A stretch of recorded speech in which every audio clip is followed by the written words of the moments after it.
성부와 성자와 성령의 이름으로 아멘. 예수님과 어머니 하나 되신 성심을 통하여 아버지 뜻 안에서 기도드립니다. 사랑하올 저희의 전부이신 하느님 아버지, 저희가 듣겠습니다. 말씀하여 주시옵소서. 또한 아버지, 미천하고 저급한 저희의 그릇을 넓혀주셔서 아버지께서 말씀하시는 본질의 세계를 올바르게 똑바르게 깨닫고, 그리고 아버지께 기쁨만을 드리는 반향을 하는 저희들이 될 수 있도록 축복하여 주시옵소서. 이 모든 기도 우리 주 예수 그리스도의 이름으로 기도드리나이다. 아멘. 성부와 성자와 성령의 이름으로 아멘. 안녕하십니까. 하나님의 뜻 성교의 피아수녀입니다. 자, 오늘도 하나님 아버지께 속한 자녀들에게 아주 중요한 말씀을 주셨습니다. 자, 오늘 주신 말씀을 통해서 우리가 무엇을 배워야 하고 어떤 것이 달라져야 되고 개선돼야 되며 내가 신적인 사고방식과 다른 것은 무엇인가, 이런 것을 스스로 성찰하고 발견해서 고칠 수 있고 바꿀 수 있는 은총의 시간이 되기를 갈망하면서 여러분들과 함께 오늘 주신 메시지 말씀 함께 학습해 보도록 하겠습니다. 2021년 5월 14일 대중을 위한 메시지. 저 무리는 또다시 하느님 아버지의 성심이라고 알게 된 큰 불꽃을 봅니다. 하나님 아버지께서 말씀하십니다. 자녀들아, 다른 이의 영성을 자세히 살펴보기 전에 먼저 너희 자신의 영적 집이 제대로 정리되어 있는지 확인하여라. 사실 완벽한 사람은 아무도 없다. 또한 용서하기도 결코 쉽지 않다. 그러나 거룩한 사랑은 거룩한 용서를 명령한다. 너희가 나와 동행한다면 너희 영적 진보를 방해하는 용서 못함의 짐을 짊어지고 가지 말아야 할 것이다. 용서 못함은 사실 교만이다. 마음의 겸손을 얻기 위해 기도하여라. 겸손한 마음은 용서하지 않는 것이 어떤 것인지 알지 못한다. 겸손한 마음은 땅에서 명성이 높은 많은 이들보다 나에게 더 가까이 있다. 다시 한번 말하지만 나를 기쁘게 하는 겸손을 받아들여라. 주님의 말씀입니다. 하느님 감사합니다.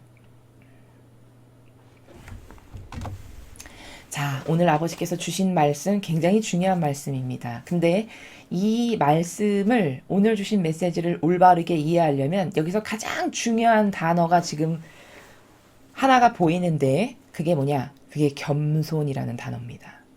사람은 겸손이 뭔지를 알 것 같지만 실제적으로 겸손 모릅니다. 그러니까 세상에 살아가는 자연법에 지배받는 사람들이 저 사람 참 겸손하다 라고 하면 어떤 것을 겸손이라고 착각하는 거냐면 어떤 권위나 힘 있는 사람 앞에, 혹은 자기가 속여서 뭔가 이득을 취하고 싶은 사람 앞에 예 이렇게 하는 걸 겸손이라고 착각합니다. 이건 겸손 아닙니다. 이건 도둑과 강도가 자신의 본색을 숨기기 위해서 취하는 다양한 제스처고 또 코스프레고 이런 겁니다. 근데 세상은 그런 사람을 참 겸손하신 분이야, 참 겸손도 하시네, 이렇게 이야기를 하죠. 그러니까 이렇게 분별력이 없으니까 이 진리의 근거에서 분별을 못하다 보니 쬐끄만 경차 타고 다니고 거지 8명 불러서 자기 생일날 밥 먹고, 그리고 몸 불편하신 분들 앞에 가서 발에 입맞춤 열심히 하고 이러면 참 겸손하신 분이야, 이렇게 이야기하죠. 이렇게 겸손이 뭔지를 모르는 겁니다. 분별의 눈이 아예 막힌 거죠. 오늘 아버지께서 말씀하시는 저 겸손이 무엇인지를 알려면 먼저 정직이 뭔지를 알아야 됩니다. 정직이 있어야 그 단계에서 발전을 해야 겸손의 나라로 가는 거거든요.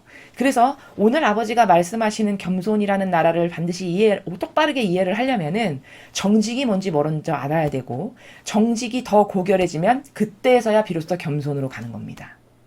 자, 그러면 지금부터 겸손과 정직에 대해서 좀 면밀히 학습해 보도록 하겠습니다.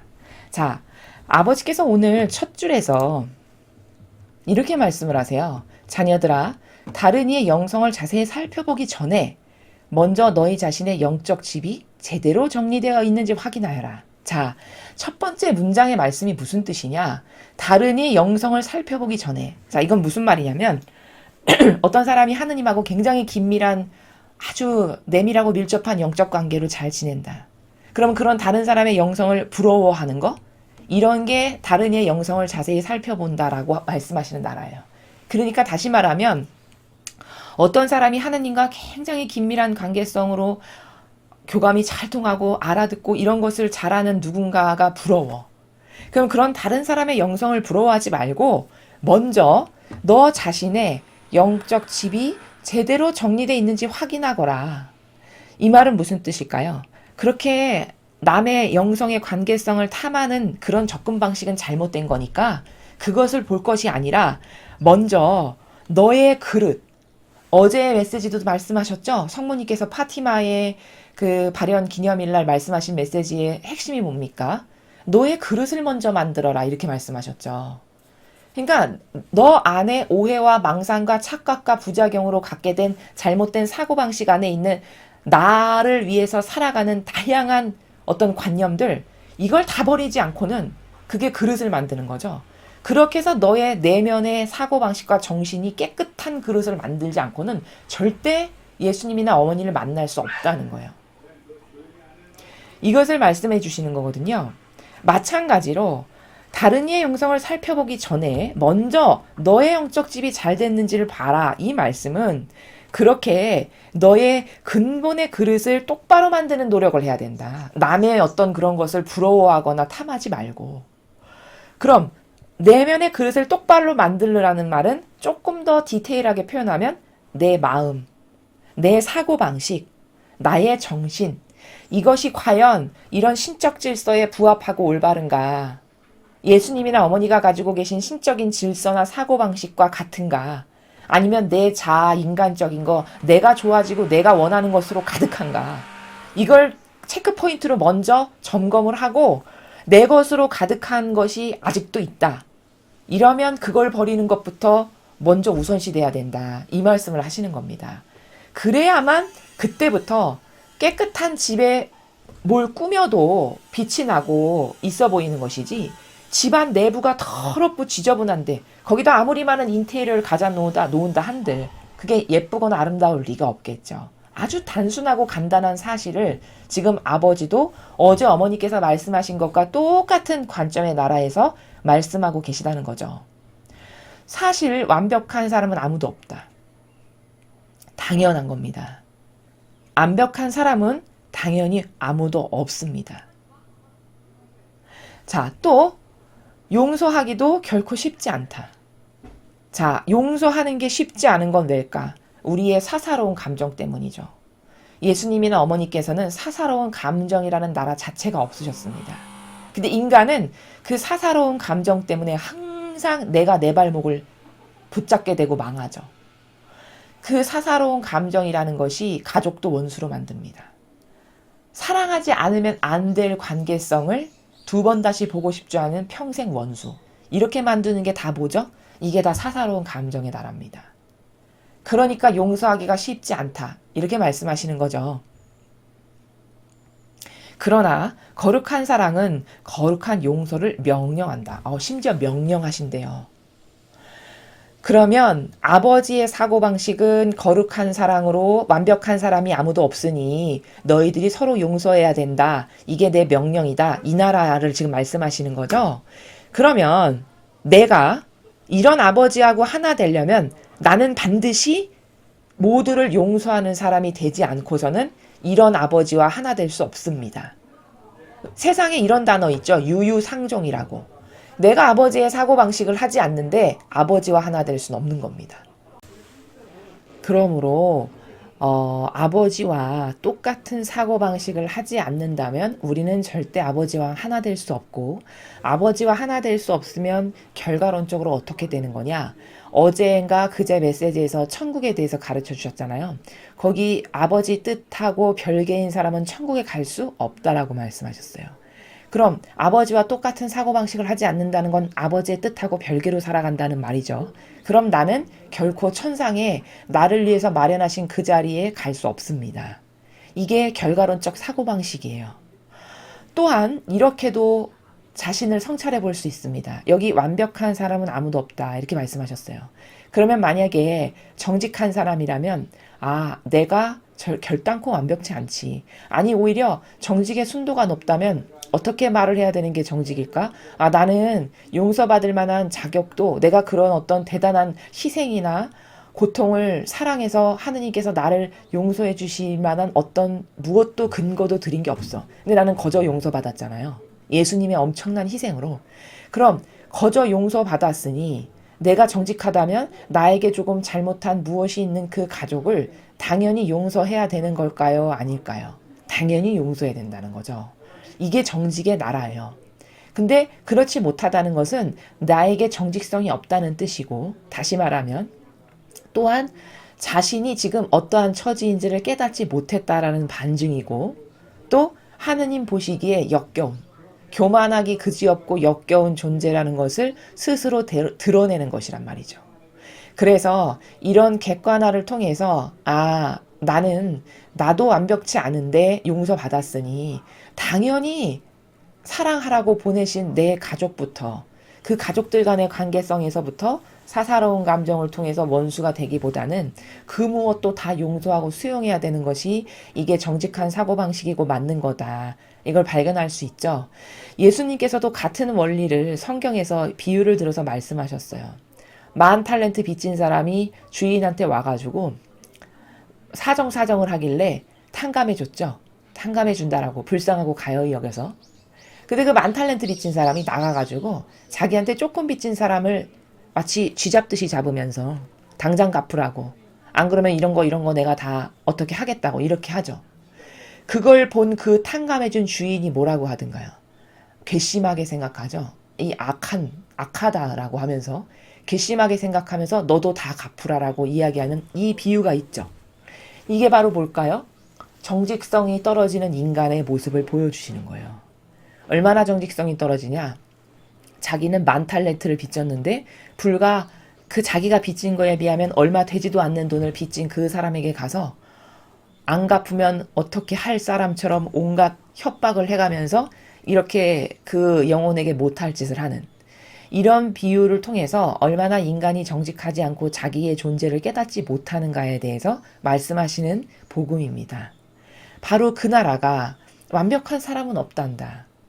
또한 용서하기도 결코 쉽지 않아. 내가 알아. 너희들의 그 부족한 인성이 맨날 너희의 발목을 잡는다는 걸 나도 안다. 그치만 그럼에도 불구하고 거룩한 사랑은 거룩한 용서를 명령한다. 왜? 너도 거저 받았으니. 너가 정직하다면 남도 거저 끌어안고 용서해줘야 되는 것 아니니? 너가 용서받고 싶다면? 이런 말씀이시죠. 너희가 나와 동행한다면 너희의 영적 진보를 방해하는 용서 못함의 짐을 짊어지고 가지 말아야 할 것이다. 자, 나와 동행한다면 이렇게 말씀하셨죠. 단서가 나와 동행한다면이에요. 그러면 만약에 누군가를 용서 못한다. 그럼 하느님과 동행할 수 없다는 뜻입니다. 이 말씀은 그쵸? 즉 동행하지 못한다는 거는 다시 말하면 아버지와 하나 될 수 없다는 뜻이에요. 그럼 아버지와 하나 될 수 없다는 말은 하나님 뜻 안에서 살지 않는다는 거고, 하나님 뜻 안에서 살지 않게 되면 어떻게 되냐? 결과론적 사고방식에 의하면 나는 아버지께서 천상에 나를 위해 마련하신 그 나라에 절대 갈 수 없어요. 그럼 이게 또한 뭘까? 마귀가 인간을 항상 속이는 게 감정을 타고 속이거든요. 마귀가 어디서 가장 많이 역사하냐? 사고방식에서 가장 많이 역사하는데 감성에서는 사사로운 감정을 타고 역사해요. 그래서 옹졸하게 만들고 밴댕이 속처럼 좁아지게 만들고, 그래서 남에 대해서 넓은 마음을 갖지 못하게 하고 수용하지 못하게 하고, 이럼으로써 사실은 그가 지옥 가는 게 아니라 그런 마음을 갖고 그를 용서 못하고 옹졸한 생각을 가짐으로써 내가 지옥 가게 만드는 게 마귀의 계략입니다. 천상의 나라에 대해서 말씀하실 때도 그렇고, 또 파티마의 기념일날 어머니께서 말씀하신 그 나라도 보면은 우리가 거기서 발견할 수 있는 게 뭐죠? 사실 어떤 한 영혼이 지옥을 가는 거는 남 때문에 가는 게 아니라는 걸 우리가 확인했죠. 어떠한 나무가 있을 때 내가 그 나무에 붙어있는 나뭇가지라면은 그 나뭇가지를 남이 자르는 게 아니라는 거죠. 내 뜻을 가지고 살아가는 게 곧 그 나뭇가지를 자르는 거예요. 나는 이 생명하고 하나 되기 싫어. 내 뜻, 내 맘대로 하고 싶은 대로 하고 살 거야. 이게 곧 그 생명의 나무의 본체로부터 날카로운 칼과 가위를 갖다 대서 그 생명을 자르는 행위가 내 뜻을 마음껏 사용하면서 사는 게 바로 그때마다 그 생명을 자르는 거거든요. 그럼 그거는 더 영적으로 리얼하게 말씀드리면 매일같이 자기 목을 자기가 치는, 자기가 스스로 자살을 하는, 그래서 지옥을 걸어가는, 이게 영혼의 입장에서는 본질에서 이런 일이 벌어진다는 거예요. 마찬가지로 남을 용서하지 못하는 것도 사실은 그렇게 정직하지 못한 반향을 함으로써 나도 지옥 가겠습니다 라는 거를 내가 공표하는, 즉 그 마귀의 교묘한 간교와 계략에 속아가지고 사사로운 감정에 속아가지고 결국에는 내가 미워하는 그 사람이 지옥 가는 게 아니라 그 사람을 도구로서 내가 지옥 가게 만드는, 내 스스로 내가 내 발로 걸어서 지옥 가게 만드는 요게 마귀의 계략이라는 거예요. 야, 사사로운 감정을 계속 가져. 옹졸해져. 마음 좁게 해. 밴댕이처럼 마음을 가져. 너만을 위해. 이거 다 누가 불어넣을까요? 이게 성령인가요? 악령인가요? 이건 악령이죠. 마귀는 항상 인간의 마음 안에서 이런 작업을 해요. 그럼으로써 오해를 불러일으켜가지고 그것을 선택하는 것이 사실은 자기가 좋아지는 게 아니라 자기가 지옥 가는 길인데 그 지옥 가는 것을 일평생 선택하게 하는 게 이게 마귀의 계략이라는 겁니다. 이걸 반드시 이 용서의 나라와 관련해서 알아야 돼요. 용서하지 못하면 결국 그건 아버지와 난 하나 되지 않겠습니다라고 선언하는 거고, 그렇게 하나 되지 않겠습니다는 것은 저는 지옥 갈래요. 내 발로 걸어서. 이걸 선포하는 무서운 행위다. 이것을 깨달아야 된다라는 것이죠.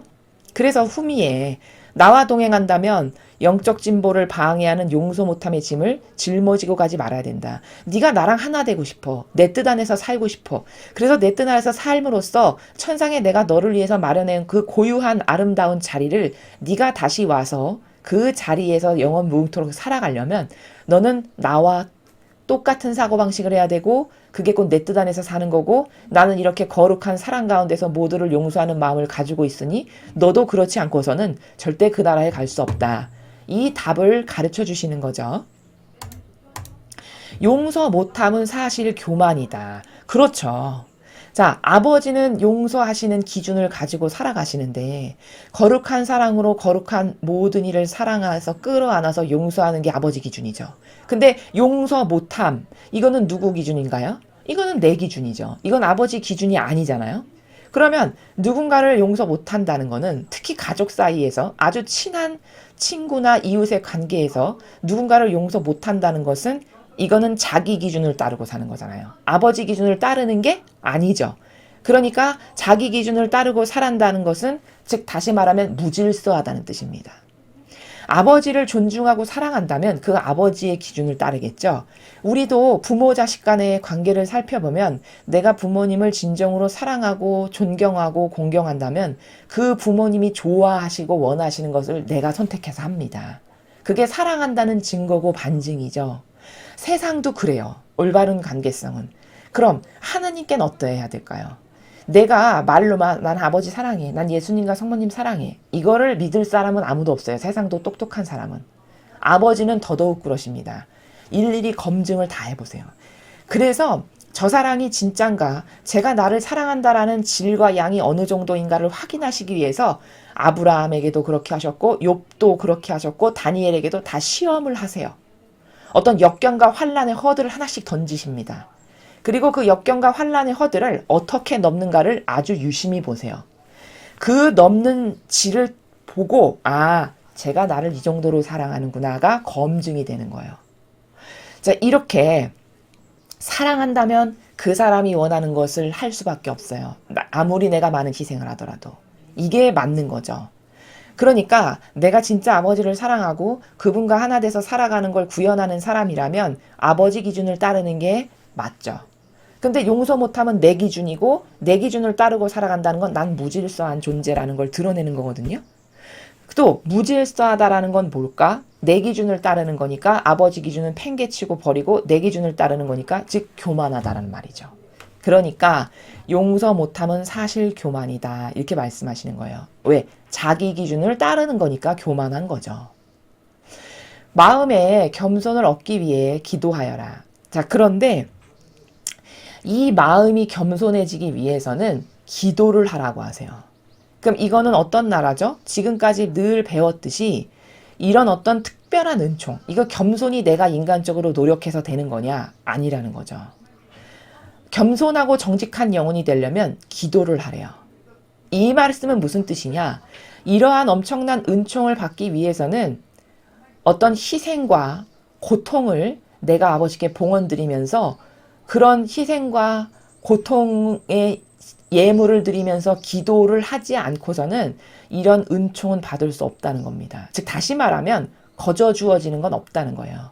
하늘나라의 다양한 아름다운 보물과 은총들이 너무나도 차고 넘치게 많은데 그 중에 나에게 어떤 부족한 것이 있어서 그것을 청원해서 나의 속성이 되기를 원해. 그러면 여러분께서 반드시 하셔야 될 건 뭐냐면 그 속성을 진짜 나의 속성으로 만들고 싶다면 예를 들어 오늘과 같은 말씀의 테마의 중심은 겸손, 즉 정직이에요. 정직하지 못해 내가. 근데 나는 꼭 정직한 사람이 되고 싶어. 그럼 우리가 해야 될 노력은 뭘까요? 아버지, 제가 제 자신에게 하느님 앞에서 정직할 수 있는 은총을 제발 좀 주세요. 이렇게 기도를 하셔야 되고 그 기도가 더 빠르게 화답받고 그 기도의 응답을 아버지께서 하실 수밖에 없는 게 되려면 그것에 상응하는 어떤 희생과 고통을 봉헌드리면 아, 제가 진짜 저걸 저렇게 원하는구라고 하는 입증이 되죠. 희생과 고통을 봉헌해서라도 저는 그 정직성이 꼭 저의 것이 됐으면 좋겠습니다. 이거를 말씀드리는 거잖아요. 그럼 그 희생과 고통을 봉헌드린 게 얼마나 갈망하는지 갈망의 크기를 보여드리는 거고 그 갈망의 크기를 통해서 아버지는 확증을 하시고 아, 제가 저토록 원하니 저거를 주어야 되겠다 해서 주시는 이런 메커니즘이거든요. 그러니까 은총을 받으려면 그것은 아버지가 허락해서 은총을 주시지 않고는 안 된다는 나라가 먼저 있어야 돼요. 그럼 아버지께서 그 은총을 주실 수밖에 없는 어떤 룰이 있겠죠. 그 룰이 뭐냐? 그건 기도. 근데 저 기도라는 것은 막연히 그럼 앉아서 가부좌 틀고 앉아서 기도만 하면 되는 거냐? 물론 그렇게 해서 받을 수도 있어요. 그러나 그 기도의 효용과 가치를 더 끌어올려서 하느님께서 주시지 않으면 안 될, 아, 저 은총을 쟤한테는 주지 않으면 안 되겠다라고 하는 마음이 드시게 하려면 내가 그것을 얼마나 갈망하는지 그 은총을 받기를, 그 은총을 저는 이 정도로 받기를 갈망합니다 해서 그것에 상응하는 희생봉헌, 고통봉헌, 어떤 배상과 보속의 뭐 급기 이런 것을 한다. 그러면 아, 저것을 내가 줄 수밖에 없다. 제가 봐라. 저렇게 고통과 희생을 봉헌하자니 저건 줄 수밖에 없고 받기에 타당해. 이렇게 된다는 거죠. 그렇게 해야만 이런 은총을 받을 수 있다라는 이 원리를 여러분이 반드시 아셔야 된다는 겁니다. 자, 그러면 여기 지금 겸손이라는 단어가 나왔습니다. 자, 그럼 이쯤에서 겸손, 즉 정직이 무엇인가에 대해서 학습을 하겠습니다. 자, 서두에서 아버지께서 다른 이의 영성을 부러워하지 말고 네가 나와의 올바른 관계성에서의 영적 집을 지으려면 가장 중요한 요소는 뭐다? 그건 너의 근본의 그릇을 먼저 똑바로 해야 된다. 이렇게 말씀을 하셨어요. 이건 어머니도 똑같이 말씀을 하셨죠. 자, 그럼 그 영적 집을 짓는 데 있어서 근본의 그릇을 먼저 만들어야 되는데 그 근본의 그릇을 올바르게 만들기 위한 중요한 요소가 뭐냐? 오늘 나오는 겸손한 마음이에요. 자, 그런데 더 정직하게 말하면 인간에게는 겸손이라는 단어가 사실은 타당치가 않아요. 어울리지 않아요. 왜냐? 인간은 기껏 해봤자 아무리 잘해봤자 정직이라는 단어를 써야 합당해요. 자, 그건 왜 그러냐? 이런 거죠. 내가 원래 허무에서 왔고요. 그렇죠. 우린 허무에서 왔잖아요. 빈손으로 왔어요. 허무에서. 그리고 죽고 나서 내가 갈 나라도 허무의 나라로 다시 갈 거예요. 그러면 나는 순전히 어떤 내가 뭐 잘났거나 내가 뭔가 가진 거를 있어서 어떤 대단한 능력이 있어서 온 게 아니라 순전히 하느님의 은총과 자비로 이 세상에 왔다가 갈 때도 빈손으로 가는 이게 우리의 존재의 근원의 기본이에요. 또한 우리는 아담과 하와로부터 원죄라는 죄악을 가지고 태어났어요. 그래서 우리는 죄인이고 그리고 악을 그래서 가지고 있는 거거든요. 그러면 이렇게 죄인이 아무리 잘 해봤자 본전치기가 뭐다? 정직일 수밖에 없는 거죠. 그러나 성모님이나 예수님의 케이스는 달라요. 왜냐? 원래 흠이 없으세요. 원래 티 없이 깨끗해요. 그렇기 때문에 두 분에게만 겸손이라는 단어가 어울려요. 이런 거죠. 원래 티 없이 깨끗한 정말 흠이라고는 눈곱만큼도 없는 분이신데 마치 죄인인 것처럼 사셨죠. 일평생의 삶이. 즉 100점짜리인데 모든 근본과 인생과 사고방식과 정신과 가지고 있는 모든 것이 100점짜리인데 마치 빵점짜리인 것처럼 같은 나라에 가서 일평생을 사셨어요. 이러니까 어우 겸손하시다. 이 나라가 어울리고 합당해요. 그 겸손이란 단어가. 이런 거죠.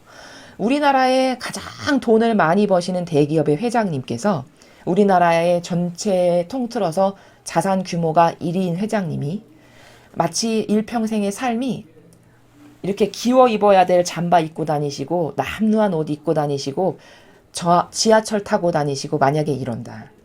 그러면 그분이 가지고 계시는 자산의 규모에 비하면 결단코 그렇게 사는 게 어울리지 않은 분이신데 스스로 가난하고 낮은 자리로 가서 사셨죠. 그럼 이런 경우에는 다 가진 사람이 안 가진 사람처럼 사니까 겸손하다. 이 단어가 어울린다는 거예요. 그게 합당하고 맞다는 거죠.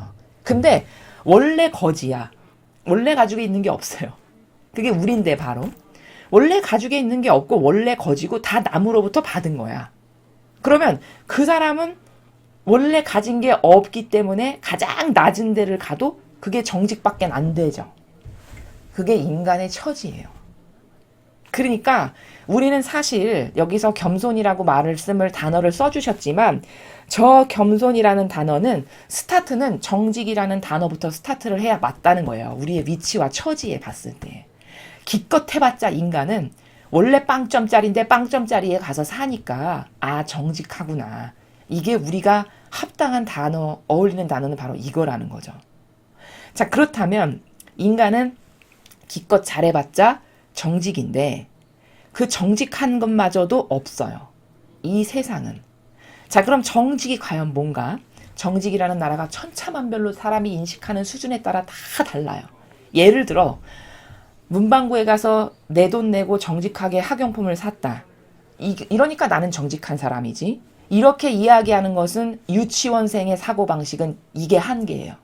남의 물건 안 훔쳤어. 남에게 어떤 부당한 돈 안 내고 내가 뭘 훔치거나 그런 거를 한 적이 없어. 그럼 나는 정직한 거 아니야? 이건 유치원생의 사고방식에서는 그게 정직에 알고 있는 나라가 다예요. 또 혹은 조금 성장해서 중학생 됐다. 그럼 엄마한테 나는 생전가야 거짓말 안 해. 그러니까 나는 정직해. 이건 중학생이 인식하는 수준에서 나는 거짓말 안 한다. 그러니까 나는 정직해. 이게 중학생의 수준에서 인식하는 사고방식의 한계의 정직성이 이런 거예요. 자, 그런데 예수님과 어머니께서 살아가셨던 나라, 그게 신적인 질서니까 그 기준의 잣대가 맞거든요. 자, 그럼 그 기준의 잣대에서 인간이 정직한가 한번 살펴보죠. 먼저 예수님과 어머니는 정직하다 못해 겸손하셨는데 두 분의 가치관, 정신세계의 질서를 보니까 아버지의 권리를 항상 인정해드렸어요. 즉, 아버지만이 받으셔야 될 권리와 사랑과 주권과 모든 영예와 권능 이런 게 있죠. 아버지만이 받으셔야 될. 왜? 아버지가 창조하셨으니까. 다 아버지 거니까. 주인이시니까. 이런 권리를 인정해 드릴 줄 아는 게 정직의 기본이에요. 세상도 부모 자식 간에서 자식이 똑바로 된 자식이라면 부모님의 권리를 인정하나요, 안 하나요? 당연히 인정해요. 나를 낳아주신 부모님이니까 부모님이 아무리 다른 면에서 부족하다 하더라도 부모님으로서 항상 존중하고 사랑하고 존경을 드리고 마땅히 받으셔야 될 권리를 인정하고 이런 걸 하죠. 이게 정직한 사람이 가지고 있어야 될 기본적인 정신의 나라예요. 자, 그러면 과연 인간은 하느님의 권리를 인정하냐? 이게 정직인데 인정 안 해요. 어떻게 인정 안 하냐? 이교도를 볼까요? 자, 하느님께서 세워주신 질서가 있어요. 그 질서는 예수님께서 살아가신 모든 방식이에요. 그분이 일평생 보여주셨던 정신과 가르침과 모범이 질서예요. 따라야 될. 아버지께 마땅히 드려야 될 질서예요. 근데 이교도의 교회가 이 질서를 따르나요? 자기들이 만들어 놓은 질서를 갖다 놓고 이걸 따르라고 강요하나요? 이걸 따르라고 자기네들이 만든 질서 갖다 놓고 이걸 모두 따르라고 신자들에게 강요해요. 그럼 이건 아버지의 권리를 인정하는 건가요? 아닌가요? 좀 심하게 말하면 아버지의 권리를 짓밟은 거예요. 그럼 이게 정직하냐? 정직하지 않아요. 기본 정직의 마인드 자체가 없어요. 이러니까 정직하지 않다라고 이야기하는 거예요. 하다못해 세상의 자녀도 똑바로 된 자녀는 아무리 부모가 못 배우고 무식하다라 해서 그 못 배우신 부모님을 깔보거나 무시하지 않아요. 그 아버지를 아버지로서, 어머니를 어머니로서 지극히 공경하고 사랑하고 존중해요. 이게 질서예요. 그럼 부족한 죄인인 인간인 부모에게도 그렇게 하는데, 그럼 완벽하신 흠없고 티없고 모든 것의 주인이시고 그 모든 권리를 다스리기에 가장 합당하고 마땅하신 아버지께 과연 권리를 인정하나요, 인류가? 그 권리를 인정하는 모범을 보여야 되는 게 이교도의 교회예요. 그럼 하느님의 권리를 어떻게 인정해야 되는가를 솔선수범해서 먼저 살고 이게 아버지의 권리를 인정해 드리는 거고 그게 바로 정직한 거다. 이거를 가르쳐야 되죠. 그러나 그거 모범을 보이기를 합니까? 가르치기를 합니까? 둘 다 안 하고 권리를 오히려 짓밟아요. 짓밟고 뭉개버립니다. 바로 이게 뭘까? 나는 정직하지 않다라는 반증이에요. 정직한 영혼 없다라고 반증하는 겁니다. 보이는 거예요, 스스로. 정직이란 이렇게 스타트가 뭐냐? 권리를 인정해 드릴 줄 알아야 돼요. 그게 정직한 겁니다. 그럼 지금까지 나는 하나님의 권리를 예수님이나 어머니께서 마땅히 받으셔야 될 권리를 인정하고 살았는가? 이것부터 돌아봐야 돼요. 그럼 여기에 걸리지 않을 인류의 인간 거의 없어요. 다 정직하지가 않은 겁니다. 초등학생의 수준에서나 난 거짓말 안 하니까 남의 물건 훔친 적 없는데 난 정직하지. 이건 그 차원에서나 그런 것이지 신적 질서의 차원에서 봤을 때는 다 정직하지 않은 거예요. 하느님의 권리를 인정하지 않았다면. 자, 그렇고 이렇게 하느님을 배제하고도 늘 당당하고 심지어 내 뜻을 들이밀어. 내 자아와 내 기준을. 그럼 이게 정직한 건가요? 정직하지 않죠. 이러니까 정직하지 않다라고 이야기하는 거예요. 자, 또 이렇게 객관화를 할 수 있어요. 자, 조금 전에 우리는 본 적이 허무에서 왔어요. 내가 오고 싶어서 온 것도 아니고 하느님 아버지께서 특별히 사랑으로 빚어 만드셔서 부모님을 통해서 이 세상에 왔습니다. 그러니까 우리의 본적지는 원래 허무예요. 아무것도 내가 만들거나 내가 뭐를 갖고서 대단한 능력이 있어서 창조돼서 이 세상에 온 게 아니에요. 허무에서 왔어요. 그런데 자, 생각해 보세요. 그런 허무에서 빈손으로 왔는데 내가 이렇게 누군가에게 빚을 져서 밥도 먹고 옷도 입고 이만큼 성장했고 공부도 했고 교육도 받았고 이만큼 살았어요. 그럼 이렇게 내가 아무것도 가지지 않고 빈몸으로 왔는데 나에게 밥도 먹게 하고 입을 옷도 주시고 공부도 심지어 가르쳐주고 이만큼 성장하게끔 했다. 그럼 이건 이론적으로는 누가 이렇게 해준 거죠? 이론적으로는 나의 육적인 부모님께서 그렇게 해주신 거예요. 그쵸? 그러니까 이론적으로는 육적인 부모님에게 감사할 줄 알아야 돼요. 그 권리를 그래서 인정할 줄 알아야 된다는 거예요.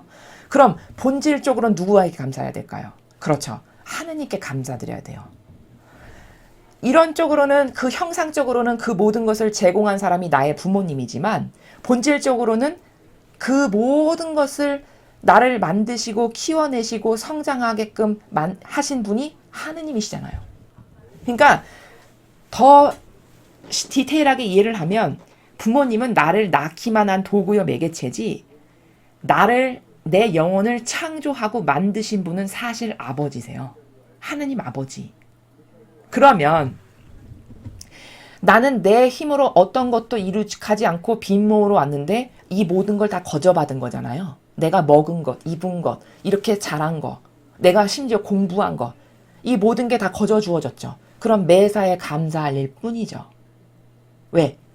내 힘으로 내가 대단한 능력이 있어서 온 것도 아니고 내 힘으로 뭘 읽어서 그렇게 한 것도 아니잖아요. 다 내 주변에 희생으로 내 부모님의 희생, 또 하느님의 엄청나신 사랑과 크신 희생으로 내가 이렇게 성장을 하고 자란 거잖아요. 그럼 매사에 감사할 일 뿐인 거죠. 그렇죠. 이런 것을 인정할 줄 아는 사람이 정직한 거예요. 그러니까 사도들이 뭐 매사에 감사하십시오, 뭐 범사에 감사하십시오. 그 나라의 말이 무슨 뜻이냐? 그게 그냥 피상적으로 그래 감사해야지. 이게 아니라 이렇게 구체적이고 사실적이고 디테일하고 리얼하게 하나하나 따져보면 사실 감사하지 못하는 건 사고방식이 잘못된 거예요. 이렇게 정직하다면 아, 모든 것에 다 감사할 수밖에 없구나. 이거 다 내가 만든 거 아니고 내 힘으로 이렇게 키가 자랐나요? 아니죠. 내 힘으로 이렇게 밥을 먹을 수 있었나요? 내가 농사진 거 아니잖아요. 내 힘으로 학교 갔나요? 이거 다 은총으로 거저 이루어진 거예요. 그럼 그렇게 은총으로 나에게 모든 것을 이렇게 거저 제공한 그 사람들의 노동과 고통과 희생, 그것에 대해서 감사해야 되는 게 마땅한 정직한 사람의 가져야 될 자세죠. 그러니까 첫째는 형상의 부모님께 감사해야 되는 거고, 그것보다 더 본질적으로는 하느님 아버지께 감사해야 되는 게 맞죠. 이게 정직한 영혼이 가져야 될 자세라는 거예요. 자, 그래서 정직이다 하면 두 가지의 카테고리가 있어요. 첫 번째는 자기 자신을 깨닫는 겁니다. 제가 지금 말씀드리는 게 자기 자신을 깨닫는 사람이 가져야 될 나라예요. 즉, 자기 자신을 깨닫는다는 건 뭘까? 아, 나는 허무에서 왔는데 그럼 나의 이 수많은 가까운 이웃의 희생과 고통을 통해서 내가 이렇게 거저받고 이렇게 자랐고 이렇게 모든 것을 누리고 있구나. 그러니 내 주변의 이웃에게 첫 번째 이웃은 부모님이죠. 내 동생, 형제, 자매 이런 첫 번째 이웃들에게 당연히 그들의 모든 노력과 희생과 고통으로 내가 이렇게 거저받았으니 그들에게 감사할 것뿐이라는 겁니다. 이게 정직한 사람이라면, 정직한 영혼이라면 가져야 될 정신의 자세예요. 그리고 그것보다 더 근원적으로는 당연히 하느님께 감사드려야 하는 것이고. 왜? 허무에서 왔는데 모든 걸 거저받았으니까. 이런 것이 정직의 나라고. 자, 그러면 이런 오해를 가지고 있는 인류가 많아요. 아, 나는 가족하고 살다 보니까 누구누구 때문에 상처받았어. 여러분, 상처받았네 라는 이 나라가 이게 과연 성립이 되는 나라인가? 제가 지금 말씀드렸죠. 빈손으로 왔는데 옆에 사람들의 희생과 고통으로 인해서 내가 이렇게 성장하고 밥도 거저 먹고 학교도 다니게 됐고 이만큼 자랐어요. 그러면 아무것도 가진 것 없는 나를 그렇게 그들의 희생과 노력으로서 길러준 그들과 그것보다는 더 먼저 하느님께 온통 감사할 것뿐이죠. 그런데 상처받았다? 이거는 어디서 온 걸까? 이건 교만에서 가지는 겁니다. 상처라고 할 것들이 없어요. 원래 나는 죄인인데다가 그 모든 것이 합당하지 않고요. 게다가 나는 아무 노력도 하지 않았는데 그 모든 것을 주변 사람들의 희생으로 거저받았으니 상처받았네? 이건 어불성설이죠. 그럼 그런 마인드를 왜 갖게 됐을까? 교만해서. 정직하지 않아서, 다시 말하면. 정직하다면 온통 감사할 것밖에 없겠으나 정직하지 않으니까 상처받았네. 이런 나라를 갖게 된 거예요. 이렇게 정직으로 볼 수 있는 카테고리가 한두 가지가 아닙니다. 자, 그러면 이렇게 내가 주변 사람의 가장 가깝게는 부모님의 희생과 고통과 노고에 의해서 이만큼 성장하고 자랐으니 계명을 지키고 살아가면 나를 배제하는 거잖아요. 그럼 계명을 지키고 살아갈 때만이 그 나 때문에 희생한 모든 노고와 고통과 수고를 마다하지 않았던 부모님과 내 주변의 이웃들에게 다 갚고 살아가는 정직성을 그때서야 완성을 하는 거예요. 나를 배제함으로써 나를 돌보지 않는 계명을 지킬 때 그때 비로소 여태까지 내 주변 사람에게 빚졌던 것을 갚게 되는, 그게 바로 정직이라는 겁니다. 그때서야 본전되는 거예요. 여태까지 내가 빚진 거를 겨우 갚는. 그러니까 계명을 지키면 본전하는 거고 그때 그 계명을 지키는 사람만이 정직한 사람이다 라는 거죠. 자, 이렇게 지금 정직이라는 카테고리로 여러 가지를 봤습니다. 여러 가지 관점을 봤어요. 정직이라는 건 이런 거예요. 정직의 카테고리는 크게 자기를 깨닫는 거. 내가 허무해서 왔고 내 힘으로 이룬 건 아무것도 없는데 내가 이렇게 모든 걸 거저받았으니 나는 그저 감사할 것밖에 없는 게 그게 나의 정직이구나. 나에게 무엇이 주어져도 타당하고 합당한 건 단 하나도 없어요. 원래가 죄인인데다가 본적이. 게다가 내가 이만큼 성장할 때까지 내 힘으로 일군 것 없습니다. 다 거저받은 것들이에요. 공기 돈 내고 숨 쉬나요? 그런 거 아니잖아요. 내 주변에 주어진 것이 다 은총과 사랑으로 거저 주어진 것들이에요. 그럼 누군가의 희생으로 이렇게 된 모든 것을 받아 누린 내가 그것을 갚아야 되는 게 정직이죠. 그러니까 계명을 지키면서 살면 그때 돼서야 갚게 되는 거예요. 왜? 그때서야 처음으로 나를 배제하고 살아가는 거니까. 나를 안 돌보는 거니까. 그럼으로써 하느님과 이웃만을 사랑하는 거니까 그때가 되면 비로소 이꼬르가 되는, 본전이 되는. 그래서 정직성의 인간이라면 계명을 지키면서 살아갈 때만이 주변의 빚진 이웃들에게 여태까지 나에게 해준 것을 갚게 되는 이런 나라라는 거죠. 이런 게 정직이라는 거예요. 자, 이렇게 자기가 어떤 존재인가를 깨닫는 것과 그리고 두 번째 카테고리는 하느님을 깨닫는 거예요. 아, 나는 이렇게 비참한 존재고 이렇게 허무해서 왔는데 그런 나를 아버지는 엄청난 희생과 사랑으로 만드셨고 그런 나를 위해서 이 모든 것을 다 내 주변에 준비하시고 계획하셔서 사람도 보내시고 부모님도 이런 부모님을 만나게 하시고 이런 모든 것이 다 하느님의 사랑과 자비 가운데에서 이루어진 거잖아요. 그런 걸 받을 만한 자격이 있거나 내가 하느님께 그런 대단한 사랑을 단 한 번도 드려본 적도 없고 심지어 받을 자격 없어요. 어떤 받을 만한 어떤 대단한 희생을 아버지께 드렸냐 그런 것도 아니에요. 그저 감사드리고 송구할 뿐입니다가 정직이에요. 이렇게 하느님과의 나와의 관계를 깨닫는 것.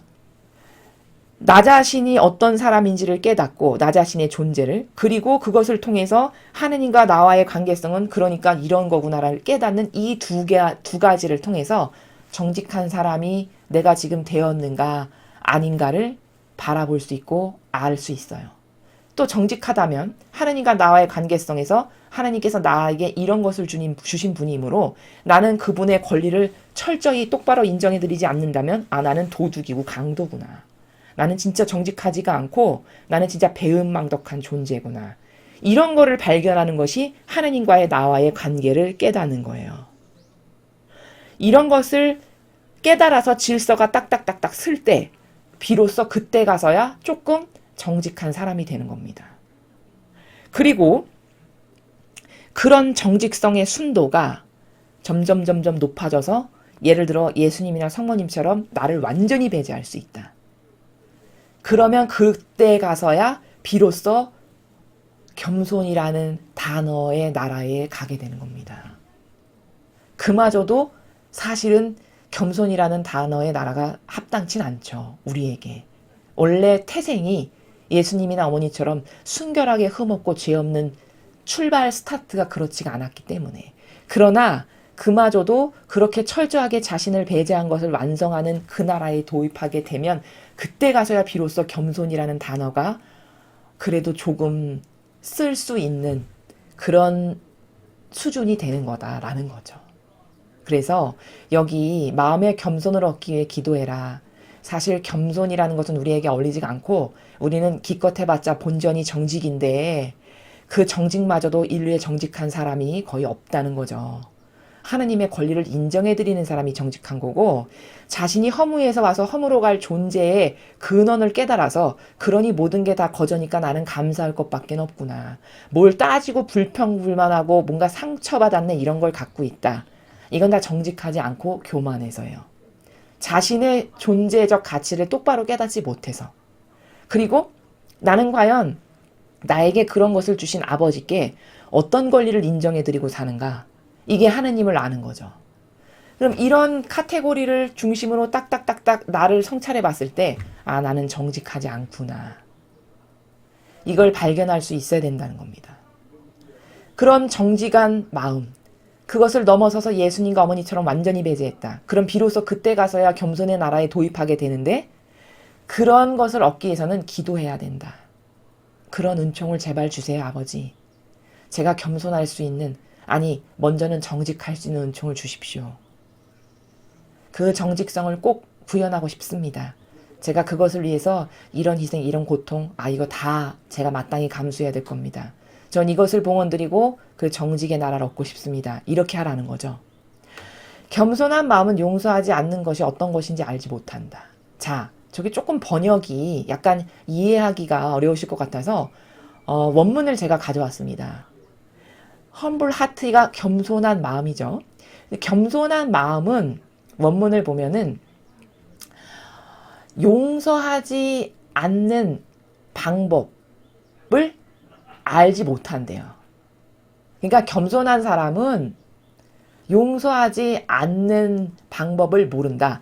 그러니까 겸손한 사람은 무조건 다 용서한다. 그것이 무엇이건 이 말씀이죠. 왜? 용서 못한다는 것 자체가 자기에게 맞지 않는 어불성설이라는 걸 아니까. 즉 정직하라면 아니 내가 거저 이런 것을 받았고 이런 걸 받을 자격도 없는데 이런 용서를 받았는데 남을 용서하지 않는다는 건 그건 정직하지가 않은 거지. 내가 그럴 자격이 어딨어. 나 같은 죄인도 용서하셨는데 당연히 내 주변의 이웃도 다 용서해야 내가 정직한 거지. 이걸 알고 살아가는 사람이 정직한 사람이라는 말씀이죠. 겸손한 마음은 땅에서 명성이 높은 많은 이들보다 나에게 더 가까이 있다. 자, 겸손한 마음은, 즉 정직한 마음은 자기 자신에게 정직해서 하느님이 어떤 분이신지를 알고 내 존재가 어떤 존재인지를 아는 이런 영혼은 쉽게 얘기하면 파티마의 목동들 같은 그렇게 단순성과 순수성만 있고 자기 자신을 위해서 내세우거나 어떤 거에 집착하거나 애착하는 게 없는 이게 정직한 마음인데 그런 영혼들은 땅에서 명성이 높은 많은 이들보다 나에게 더 가까이 있다. 제 아무리 이 땅에서 위대한 업적과 모든 사람이 칭송에 맞지 않는 대단한 위치에 있다 한들 아무 소용이 없고 그런 정직한 영혼이 나에게 더 가까이 있는 거다. 그래서 그 목동들에게 어머니께서 나타나신 거잖아요. 그들이 정직하고 순수하고 단순해서. 그런 영혼이 하느님께 가까이 있다라는 거죠. 다시 한번 말하지만 나를 기쁘게 하는 겸손을 받아들여라. 자, 다시 한번 강조하지만 너희들에게 나를 기쁘게 하는 겸손을 받아들여라. 즉, 너 자신에게 정직해라. 여기서 말씀하시는 마지막 문구는 너 자신에게 먼저 정직해라. 그리고 너 자신을 통해서 하느님 아버지께 정직한 사람이 되라. 이런 말씀을 하시는 겁니다. 그래서 오늘 이 배운 내용은 상당히 중요한 내용이에요. 왜냐하면 사람들이 겸손, 정직 이런 걸 알 것 같지만 겸손이 뭐고 정직이 뭔지 잘 모릅니다. 사실은. 제가 서두에 말씀드린 것처럼 그냥 남의 것 침해 안 하고 물건 안 훔치고 살고 도둑질 안 하면 난 정직하지. 이렇게 생각하는 게 다예요. 근데 그것은 유치원생이 생각하는 수준의 정직인 거고 원래 정직은 자기 위치를 깨닫고 내 것은 아무것도 내밀 게 없는데 내가 이렇게 여태까지 내 것을 내밀고 살았으니 나는 얼마나 정직하지 못한가. 결과론적으로 말하면 이거를 깨닫는 사람이 정직한 거예요. 그래서 다시는 하느님 앞에 역겨운 내 것을 아무것도 내밀지 않는 이게 지극히 당연한 거구나. 이걸 발견해서 그것을 사실적으로 구현하고 사는 사람, 이 사람이 정직한 사람입니다. 그래서 내 존재의 존재적 가치, 난 허무고 내 건 사실 아무것도 없고 갈 때도 내 거가 원래 없었으니까 빈손으로 갈 거고 그러니 나에게 주어진 모든 것은 다 거저 주어진 거잖아. 그러니 감사할 것 투성이지. 이게 정직한 영혼이라는 거예요. 그리고 그러니까 나에게 거저 주신 하느님께 어떻게 해야 될까 내가. 무조건 하느님께 그분의 권리를 인정해드리고 사랑을 드리고 존경을 하고 존중을 해야 되는 이게 지극히 당연한 거구나. 이걸 발견하는 사람이 그래서 그 정신 세계로 살아가는 사람이 비로소 정직한 사람이 되는 거다. 그게 정직한 마음이 되는 거다. 이 나라를 잘 우리가 깨닫고 지금까지 우리가 정직하지 못하게 살았다면 오늘부터 영적의 세계에서 본질의 나라에서 정직하다는 게 뭔지를 알고 이것을 구현하면서 살아가는 그런 우리가 되어야 하겠습니다. 이상으로 2021년 5월 14일 대중을 위한 메시지 해설을 마치겠습니다. 감사합니다.